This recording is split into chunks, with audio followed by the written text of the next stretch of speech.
Presentation of dialogue on Idaho Public Television is made possible through the generous support of the Laura Moore Cunningham Foundation, committed to fulfilling the Moore family's legacy of building the great state of Idaho. The University of Idaho has a new president, Duane Nelles. What does he see as the University of Idaho's biggest challenge? Find out and call in with your questions. Stay tuned. Dialogue is next.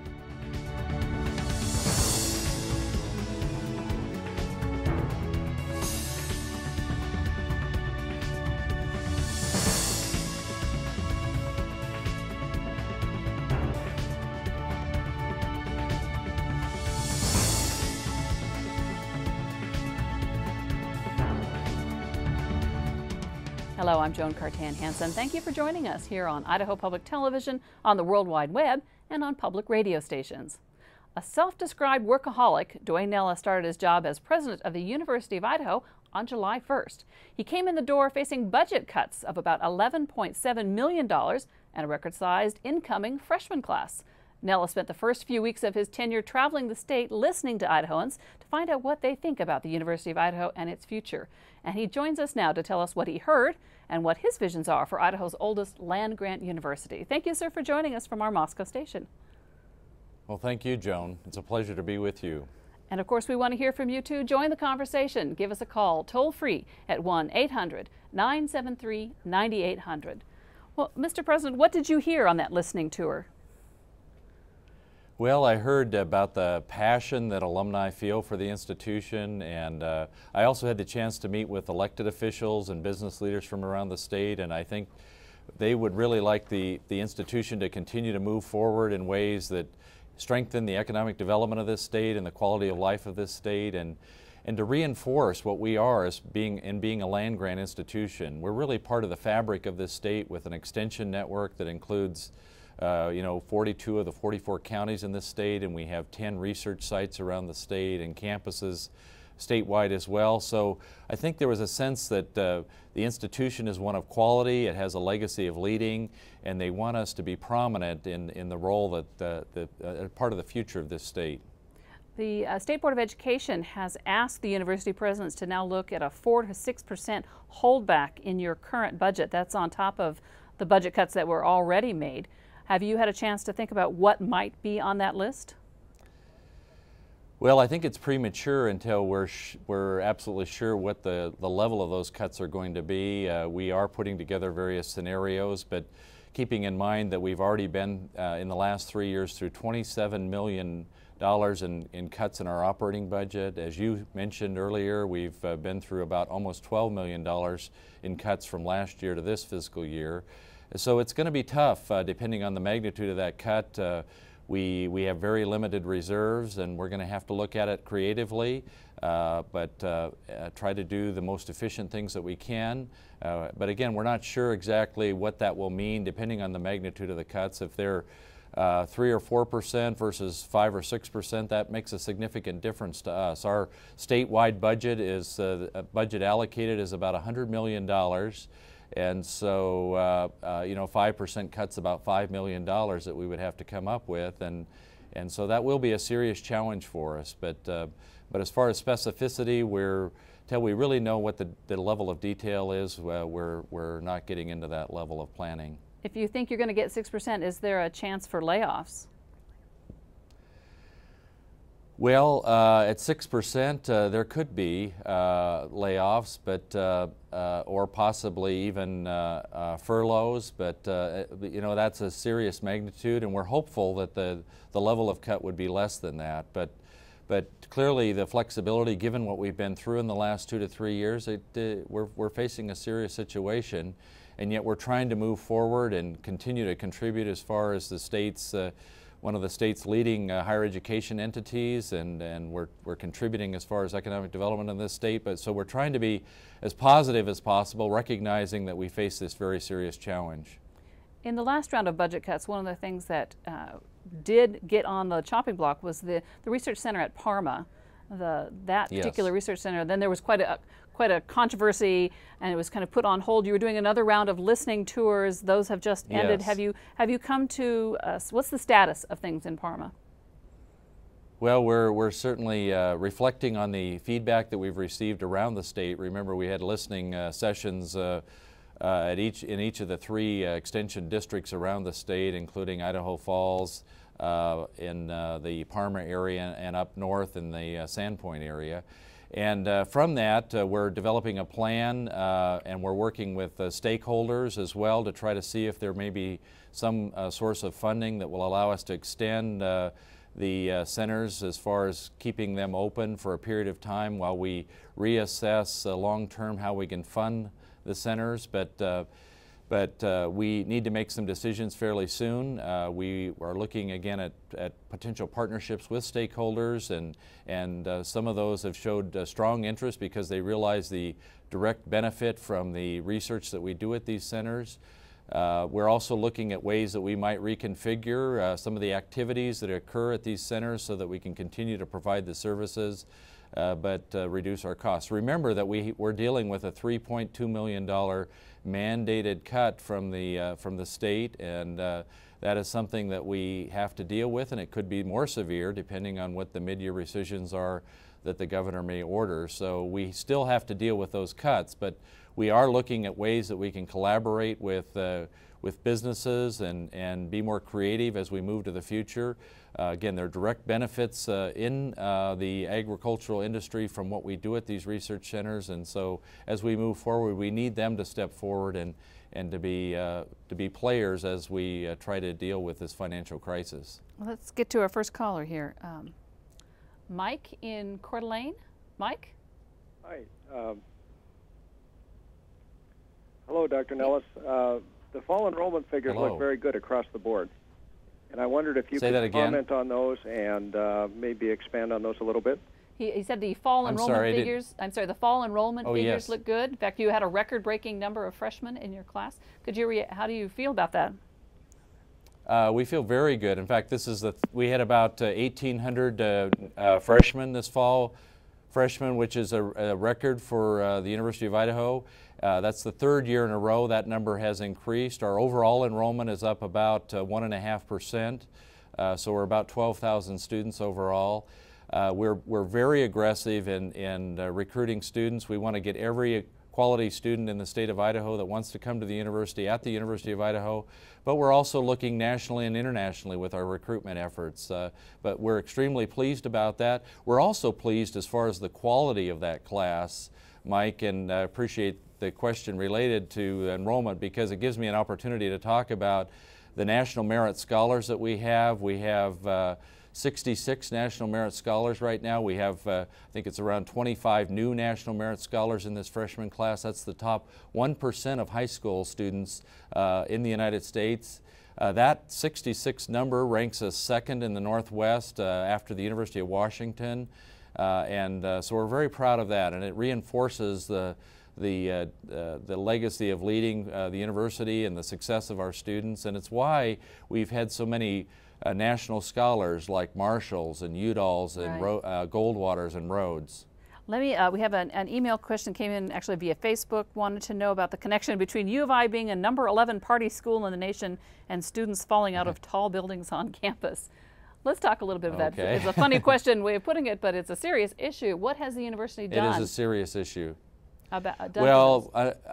You know, unfortunately, we've had the 2 incidents of our students, different circumstances, but associated with students having falls. And our first thought, of course, is to go out to the general welfare of Shane and Amanda, who are both at Harborview in Seattle. And in fact, when I was in Seattle, I stopped by Harborview to check on them. And they are improving, but it's been a wake-up call in some ways, and this is a rare occurrence at the University of Idaho, but that we've had these situations, but it's a wake-up call, and we're challenging our fraternities and sororities to relook at their social activities and how they govern that. We've also ordered a risk assessment of the fraternities and sororities, and we're doing counseling.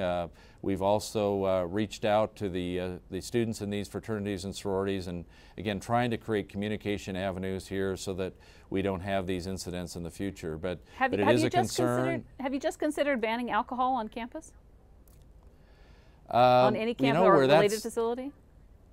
Yeah, we have not. We did discuss that among my executive team, but again, in cases where that's happened, it doesn't work very well, and so I think the key for us is to create a responsible adult among our students in their behavior, and we want to move forward in trying to educate them about being more responsible with their behavior and trying to do the right thing here. But again, that's something that we have not done.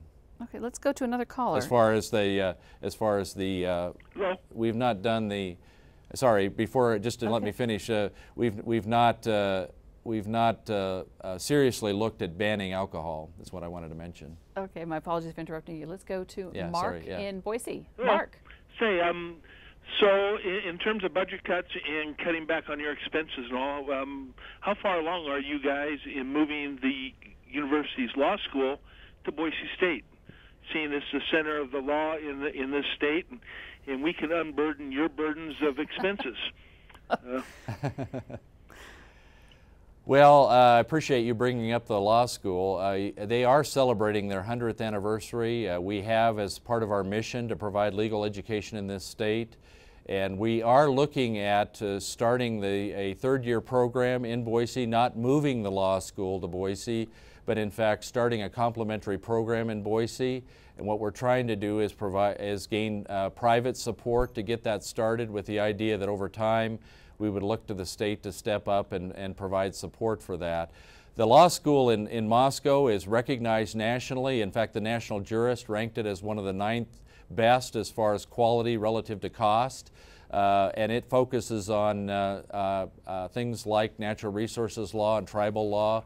But the program in Boise would be different in the sense that we have an opportunity there to develop a specialization in business law and intellectual property law, and I think it could be very complementary. We need to be in Boise with our legal profession, and again, recognizing the budget situation, we need to try to find private support. We're working on that right now.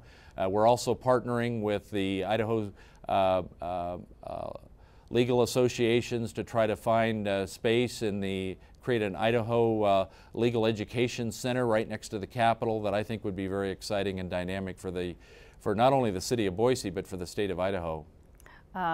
John sent an email asking, at the Vandals Legends dinner last Friday night in Seattle, you mentioned that you and the Board of Education recently went on a tour of the University of Washington School of Medicine. What can you tell us about your visit?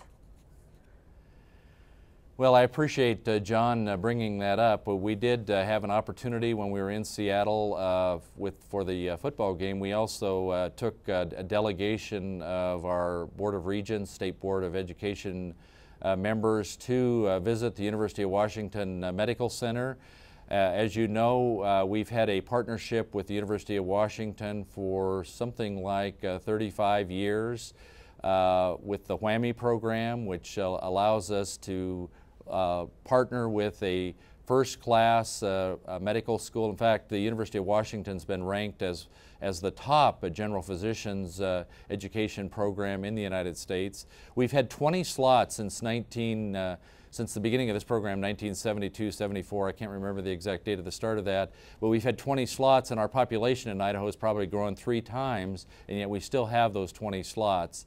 So what we believe is we need to expand the number of those slots that serve this state. The University of Idaho has been the lead on that, and then during the second year the students return to the University of Washington for medical education. The third and fourth year they're in residence in places like Boise and Idaho Falls, Pocatello, Moscow, and places like that. I think the program's been very successful. If you look at the yield on that program, we're gaining, for every 20, 10 of those students are returning to practice as physicians in the state, and we're gaining another 5 from the WWAMI program who are students who do their residencies in our state and stay in our state. So essentially the return on the WWAMI agreement is 15 out of every 20 students. So when we were with the university, at the University of Washington, we had a chance to see some of their facilities, meet with some of our University of Idaho students who are practicing there doing their second year. Some of them have stayed on to do their third and fourth year there, and to meet with some of the faculty and to see some of their simulation capacities, so that the potential is that we could have a 4-year medical program partnering with the University of Washington. I think would be very exciting and be very cost effective as well, providing quality while being cost effective and meeting the future medical needs for the state of Idaho. Right, let's go to another caller. Truman in Nampa. Truman, go ahead. President Nellis, research dollars have been a hot topic lately. And what do you want to know about research dollars? How do you feel that the university's research enterprise is doing? Okay. Well, we are the flagship research university in the state. We generate about $100 million in competitive research dollars. Those are dollars our faculty secure through competitive grants through places like the National Science Foundation, the National Endowment for the Arts, National Institute for Health, and a number of other sources, the Department of Energy, Department of Defense. And we're really proud of the success of our research enterprise. Again, about $100 million. We rank, as far as the Carnegie Foundation, among the high research activity universities. We're the only one in the state of Idaho that has that designation and one of the few in the Pacific Northwest. And so, and those research dollars are providing the types of research that are benefiting the state of Idaho every day. In fact, some of those are direct conduits into our state of technology relative to water quality. In fact, our research team that works out of the Kimberly Research Site just received a couple of days ago recognized by Harvard University for their innovation using satellite technology to estimate evapotranspiration rates for water budgeting in irrigation areas. And that's just an example of how our researchers are contributing every day to the vitality of the economic health of this state. In 2010, you're going to require all incoming freshmen to live on campus. Why did you decide to set up that residency requirement? Well, one of our priorities for the University of Idaho is to enhance retention. We're currently about 78–79% of our freshmen that return as sophomores. That we have about a retention rate of about 78–79%. We're looking at trying to increase that. Our goal is to increase that by 6% in the next 3 years. Now, to do that requires a variety of different programs, and one of those we found very successful nationally is where there's a requirement to keep freshmen on campus as far as their residential living, whether it be in fraternities, sororities, or in residential housing in our dorms. And what we're finding is that nationally, that increases dramatically the success of our students. Even here at the University of Idaho, we found that the difference between freshmen living on campus or in fraternities and sororities, the retention rate was about 30% higher than those students, freshmen, that came to the University of Idaho and were living in apartments independent of the university. So I think that's a strong statement about why we should make this a requirement. Okay, let's go to another caller. Mike in Twin Falls. Mike? Yes. Mike? Nice to talk to you, President. Nice to visit with you.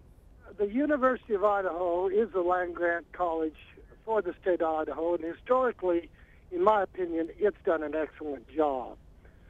What is your vision of a land-grant institution in the first quarter of the 21st century?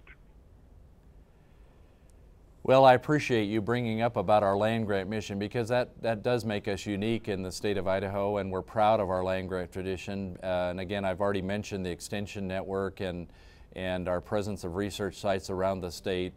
As a land-grant university, for me, a land-grant of the 21st century needs to be much more entrepreneurial. And by being entrepreneurial, I mean they need to be innovative and creative, and where there are joint venture opportunities to take advantage of that. We were founded on the idea of how we can apply what we learn at our universities through research to the benefit of the state. And so we want to continue to be more creative in ways that provide joint venture opportunities, collaborations or partnerships with businesses and corporations as we move forward. I think we need to be more engaged in really serving the state, where we utilize our extension network even more effectively as far as community development and the quality of life of our citizens.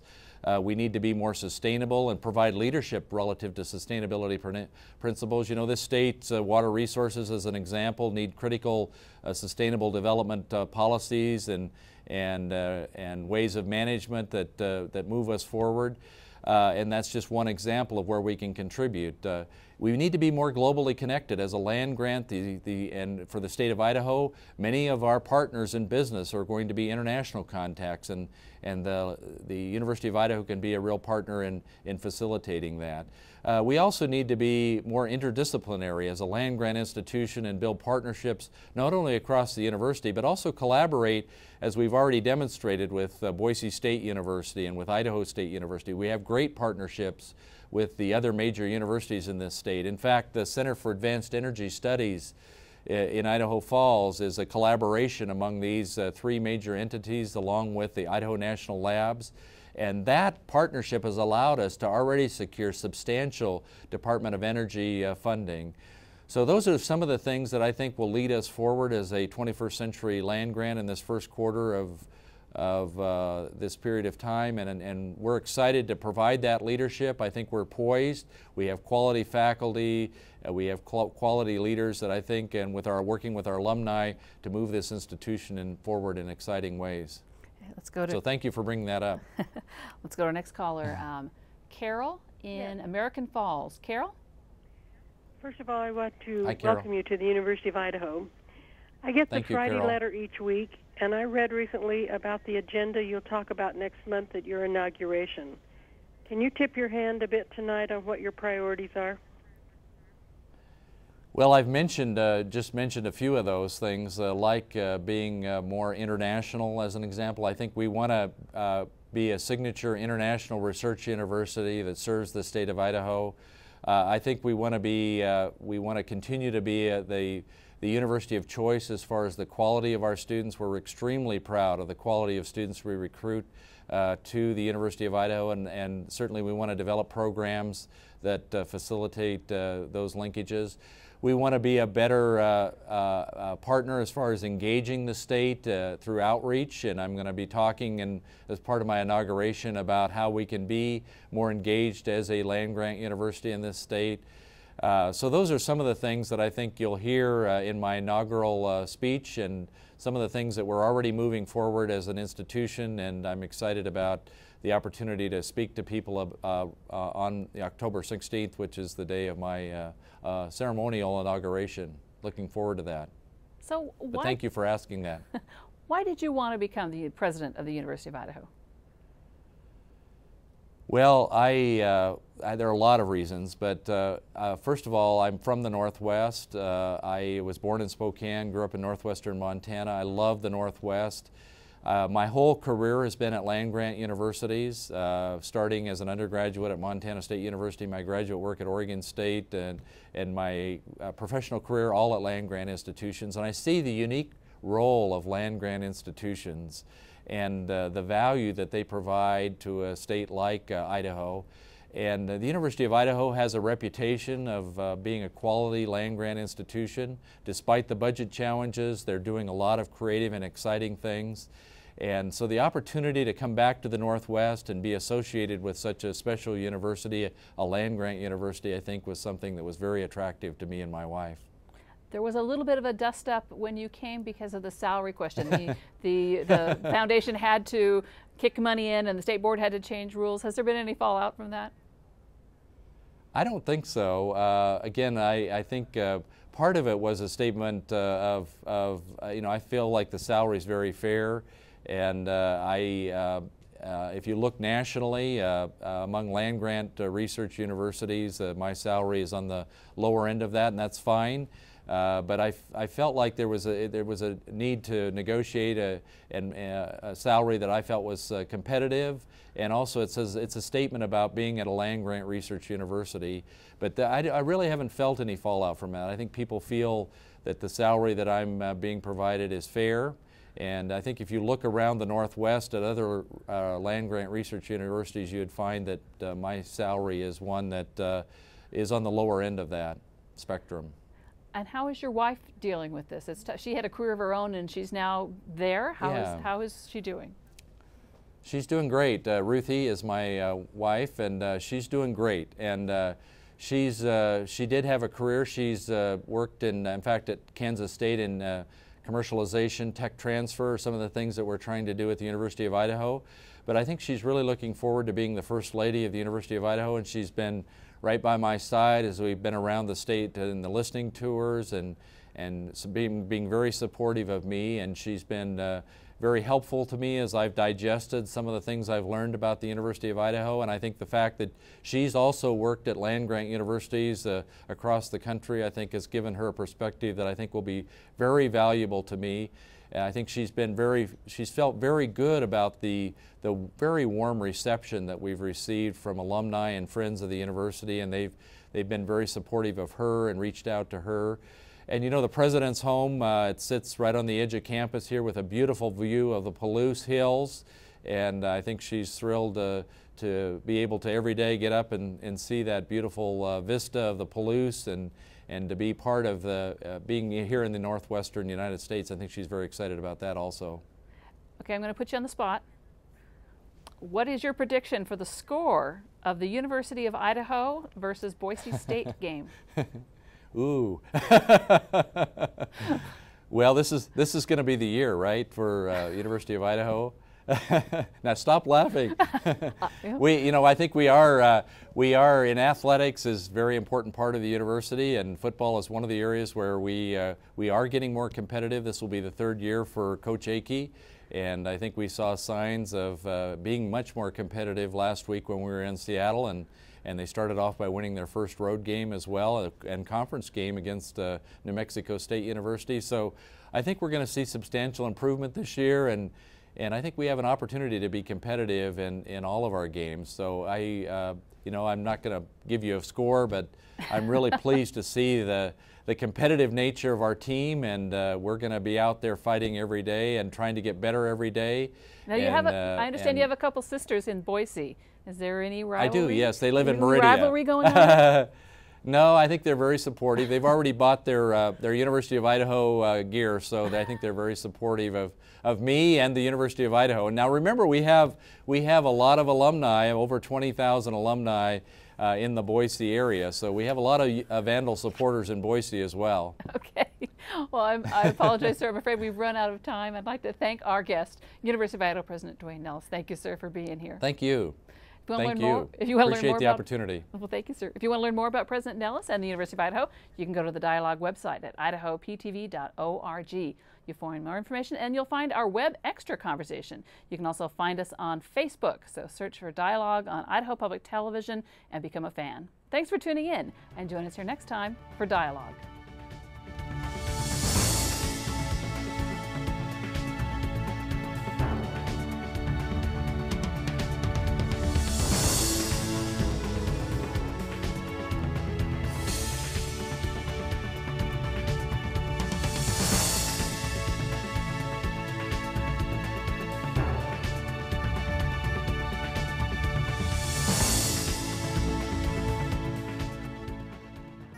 Presentation of Dialogue on Idaho Public Television is made possible through the generous support of the Laura Moore Cunningham Foundation, committed to fulfilling the Moore family's legacy of building the great state of Idaho.